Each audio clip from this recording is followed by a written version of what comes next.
الرحمن الرحیم۔ آج اللہ کے ذکر کے فضائل اور قرآنی آیات پہلے میں آپ کو بتاؤں گی، اور یہ قرآنی آیات ہم قرآن مجید کے اندر پڑھ چکے ہیں، پھر بھی تھوڑا سا میں آپ کو کہ قال اللہ تعالیٰ الا بذکر اللہ تطمئن القلوب۔ کیا ہے؟ اللہ تعالیٰ فرماتے ہیں قرآن مجید کے اندر، قال اللہ تعالیٰ، اللہ تعالیٰ نے ارشاد فرمایا، الا بذکر اللہ تطمئن القلوب، کہ بے شک جان لو کہ اللہ تعالیٰ کے ذکر ہی سے دلوں کو چین ملتا ہے۔ ٹھیک ہے نا؟ آپ سارے جانتے ہیں کہ جب ہم اللہ کا ذکر کرتے ہیں، اللہ کی یاد کرتے ہیں، تو اللہ تبارک و تعالیٰ ہمارے بے قرار دلوں کو قرار دے دیتے ہیں، سکون دے دیتے ہیں۔ تو اللہ فرماتے ہیں کہ یاد رکھو، سن رکھو کہ اللہ کے ذکر سے ہی دلوں کو چین ملتا ہے۔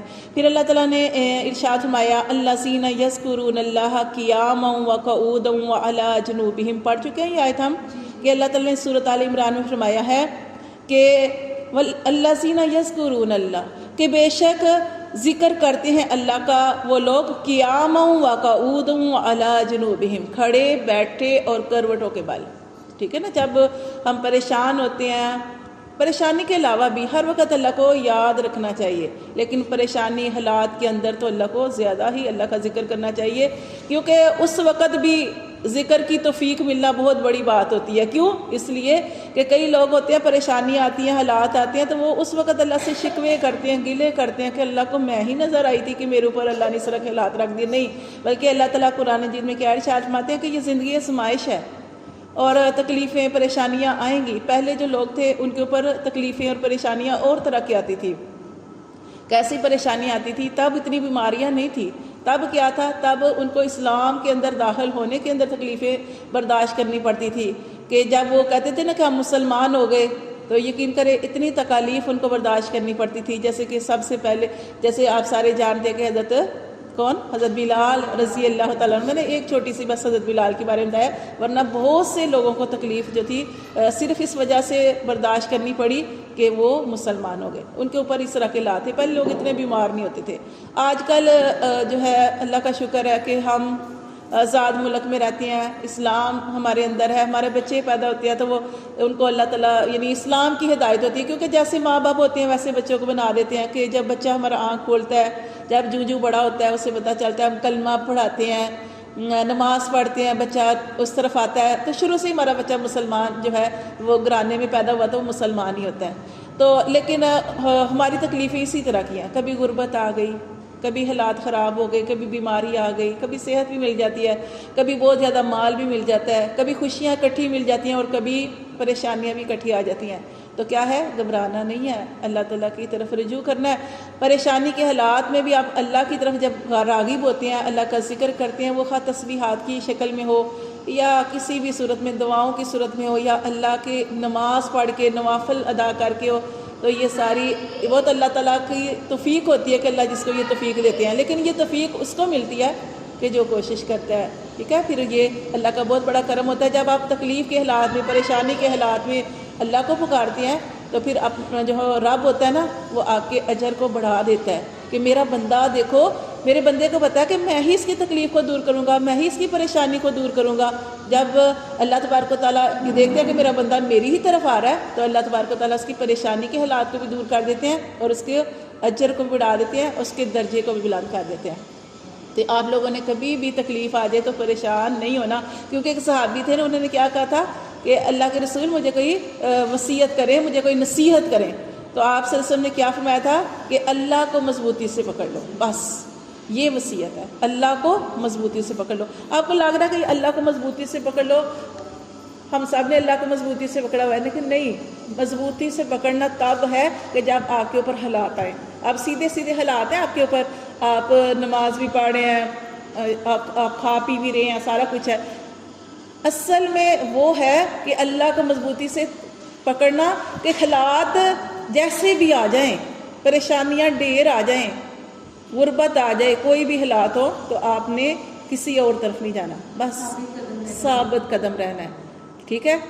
اب کئی لوگ بہت زیادہ پھر ادھر ادھر چلے جاتے ہیں، تو اللہ کی طرف رجوع کرنا ہے، اللہ ہی کے پاس ہے پریشانیوں کا حل۔ تو جب آپ اللہ کو مضبوطی سے پکڑتے ہیں، خواہ کوئی بھی حالات ہوں، اچھے حالات ہوں، برے حالات ہوں، مضبوطی سے پکڑتے ہیں تو اللہ تبارک و تعالیٰ ضرور پریشانی کے حالات کو بھی دور کر دیتے ہیں۔ اور جیسے میں نے آپ کو بتایا کہ اللہ تعالیٰ نے آپ کو ایک خاص رتبہ دینا ہوتا ہے، ایک خاص درجہ دینا ہوتا ہے کہ پھر اللہ تعالیٰ آپ کو اس درجے تک پہنچا دیتے ہیں۔ تو یہی اللہ تعالیٰ نے فرمایا کہ الذین یذکرون اللہ قیاما وقعودا وعلی جنوبہم، کہ جو اللہ کو یاد کرتے ہیں وہ ایسے لوگ ہیں کہ وہ پھر اللہ کو ایسے ہی یاد کرتے ہیں، کھڑے بھی یاد کرتے ہیں، چلتے پھرتے بھی یاد کرتے ہیں، اور بیٹھے بھی یاد کرتے ہیں، ان کو اللہ یاد آتا ہے، اور بیمار ہیں، کروٹوں کے بعد لیٹے بھی ہیں تو تب بھی ان کو اللہ یاد آتا ہے، وہ اللہ کی یاد کرتے ہیں۔ پھر اللہ تعالیٰ فرماتے ہیں ایک جگہ پہ اللہ تعالیٰ نے ارشاد فرمایا، قال اللہ تعالیٰ، اللہ تعالیٰ نے فرمایا وَلَذِكْرُ اللَّهِ اکبر، اللہ کا ذکر بہت بڑی چیز ہے، یہ کوئی چھوٹی بات نہیں ہے۔ اللہ کا ذکر، اللہ کی ذکر کی توفیق ملنا یہ بہت بڑی بات ہے۔ اللہ فرماتے ہیں فَاذْكُرُوا اللَّهَ، اللہ کو یاد کرو، كَذِكْرِكُمْ، ایسے یاد کرو آباءکم، کہ جیسے تم اپنے آباء و اجداد کی باتیں کرتے ہو۔ ہم کیسے جب ہمارے خاندان کی بات ہو ہم کیسے فخر سے بتاتے ہیں کہ میری ماں ایسے، میرا باپ ایسے، میرا باپ دادا ایسے، کیسے ہم کھول کے باتیں بیان کرتے ہیں۔ اللہ فرماتے ہیں کہ اللہ تعالیٰ فرماتے ہیں فَاذْكُرُوا اللَّهَ كَذِكْرِكُمْ، کہ تم اللہ کو ایسے یاد کرو کہ جیسے تم یاد کرتے ہو آباءکم، اپنے آباء و اجداد کو، او اشد ذکرا، اللہ نے کیا فرمایا، یا اس سے بھی زیادہ اللہ کو یاد کرو۔ سمجھ آئیے بات کی کہ اللہ جیسے اب ہماری خاندان کی باتیں ہوں تو ہم کیسے فخر سے بتاتے ہیں، اللہ فرماتے ہیں اللہ کو اس سے بھی زیادہ یاد کرو، ٹھیک ہے۔ پھر آگے اللہ تعالیٰ نے ارشاد فرمایا، قال اللہ تعالیٰ، اللہ تعالیٰ نے ارشاد فرمایا وَهُوَ مَعَكُمْ، اور وہ تمہارے ساتھ ہوتا ہے، کون؟ اللہ بندے کے ساتھ ہوتا ہے، اَيْنَمَا كُنْتُمْ، تم جہاں کہیں بھی ہو، جہاں کہیں بھی ہو، اچھے حالات میں ہو، برے حالات میں ہو، غار میں ہو، جہاں پہ بھی ہو، اللہ تعالیٰ فرماتے ہو سفر میں ہو، گھر کے اندر ہو، اللہ فرماتے ہیں جہاں بھی ہو اللہ تمہارے ساتھ ہوتا ہے۔ کیسے مثال دیں؟ دیکھیں حضرت یونس علیہ السلام کی مثال دیکھ لیں، یونس علیہ السلام کی مثال دیکھ لیں۔ قرآن کے اندر آپ نے پڑھا کہ یونس علیہ السلام نے تین اندھیروں کے اندر اپنے رب کو پکارا، اور وہاں پہ کوئی بھی پکار سننے والا نہیں تھا، کوئی بھی نہیں تھا، لیکن یہ اللہ نے فرمایا نا کہ اللہ تمہارے ساتھ ہوتا ہے، اینما کنتم، تم جہاں کہیں بھی ہوتے ہو اللہ تمہارے ساتھ ہوتا ہے۔ کیسے؟ پھر اللہ نے ان کی پکار سنی، اور قرآن مجید میں ارشاد فرمایا اللہ تعالیٰ نے کہ تین اندھیروں کے اندر انہوں نے پکارا تھا۔ کون سا اندھیرا تھا؟ رات کا اندھیرا، مچھلی کے پیٹ کا اندھیرا، اور سمندر کی گہرائی کا اندھیرا۔ تین اندھیروں میں اللہ تعالیٰ کو پکارا تو اللہ تعالیٰ نے ان کی پکار کو سنا، ٹھیک ہے۔ تو اللہ تعالیٰ فرماتے ہیں وَمَن یاشو، اور جو چراتا ہے، ان ذکری رحمان کے ذکر سے، کیا چراتا ہے؟ آنکھیں، جو آنکھیں چراتا ہے، ٹھیک ہے، رحمان کے ذکر سے، نقیس، تو ہم اس کے اوپر مسلط کرتے ہیں، لاہو الشیطان، اس کے لیے شیطان کو، فاہو لاہو کرین، تو وہ شیطان اس کا ساتھی ہو جاتا ہے۔ کہ جب میں نے آپ کو بتایا نا کہ جیسے ابھی میں نے آپ کو بتایا قرآنی آیت کہ اللہ تعالیٰ فرماتے ہیں کہ اللہ کا ذکر کسی کو اس کی توفیق مل جانا بہت بڑی بات ہے، اور جو اللہ کے ذکر سے آنکھیں چراتا ہے تو اللہ اس کے لیے شیطان کو مقرر کر دیتے ہیں، اور شیطان اس کا ساتھی بن جاتا ہے۔ تو یہ اللہ کے ذکر کی توفیق نہ ملنا، یہ دیکھیں کہ اللہ کے ذکر کی توفیق نہ ملنا یہ کتنی بڑی، کہ شیطان ہمارے اوپر مسلط ہو جاتا ہے، شیطان اس شخص کے ساتھ لگ جاتا ہے، اور پھر شیطان جب اس کے اوپر کسی کے ساتھ لگ جائے تو پھر وہ نیکی کی طرف آنے نہیں دیتا۔ تو اس لیے جس کو اللہ کے ذکر کی توفیق مل رہی ہے، اور اللہ کی جسے ہم اللہ کا شکر ادا کرتے رہے کہ اللہ تعالیٰ اگر ایک پریشانی ہے تو دوسری طرف سے حالات اچھے بھی ہیں، تو اس لیے اللہ تعالیٰ کا ہر حال میں کوئی اچھی چیز یاد کر کے، اللہ کی کوئی نعمت کو یاد کر کے تو اللہ کا شکر ادا کرنا چاہیے، ٹھیک ہے۔ اور بہت سے لوگ ایسے ہوتے ہیں جو آپ سے زیادہ پریشانی کا شکار ہوتے ہیں، بہت سے ایسے بیمار ہوتے ہیں، آپ دیکھیں ان سے زیادہ آپ ہاسپٹل میں جائیں، ان سے زیادہ آپ کو بیمار نظر آتے ہیں۔ آپ کے حالات اگر تھوڑے خراب ہیں، آپ میں سے جو دوسرے لوگ ہیں ان کو دیکھ لیں کہ ان کے حالات کیسے ہیں۔ تو اس لیے ہر طرح کے حالات میں اللہ کا شکر ادا کرنا چاہیے۔ اگر آپ کے پاس گھر کے اندر کچھ نعمتوں کی کمی ہے، کچھ کھانے پینے کی کمی ہے، تو پھر یہ دیکھیں کہ اللہ تعالیٰ نے آپ کو کتنی بڑی صحت دے رکھی ہے، کہ صحت بہت بڑی نعمت ہے، کہ جب آپ کے پاس صحت ہے تو آپ کے پاس کچھ بھی ہے تو آپ پیاز کے ساتھ بھی روٹی کھا لیں گے، ٹھیک ہے۔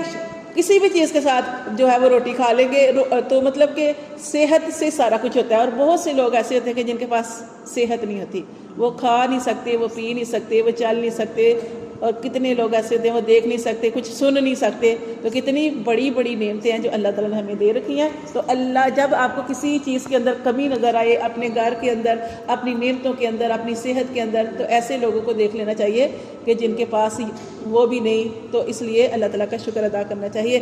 پھر اللہ تعالیٰ فرماتے ہیں وقال اللہ تعالیٰ, اور اللہ تعالیٰ نے فرمایا فسبحان اللہ حین تمسون وحین تصبحون. اللہ تعالیٰ کی تسبیح بیان کیا کرو, خصوصاً شام کے وقت اور صبح کے وقت.